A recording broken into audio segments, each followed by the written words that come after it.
Heydər Əliyev Parkının yanında yeni bir mənzilimiz çıxıb satışa. Kubcalı, 3 otağa düzəlmə mənzildir. Dediyim kimi, Xırdalan şəhəri Heydər Əliyev Parkının yanında. Bu hissədə yerləşir mənzilin yataq otağı, girişdə sağdadır. Və görürsünüz, sanuzellər ayrı-ayrı. Girişdə solda yerləşir qonaq otağı. Qonaq otağının baş tərəfində mətbəxdir. 5 mərtəbəli daş binanın yerləşir 4-cü mərtəbəsində. İstilik sistemi kombidir, işləyir, işlək vəziyyətdədir. Mətbəxi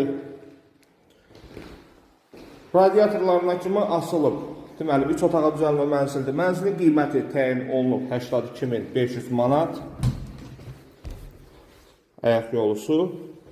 Bu hissədə yerləşir yumma otağı. Burada isə uşaqlar üçün nəzərdə tutulmuş yataq otaq. Qiymət 82.500 manat. Sənəd kubcadır. Əlaqə saxlayıb gəlib baxa bilərsiniz. Əlaqə nömrələrimiz səhifədə qeyd olunub. Sağ olun.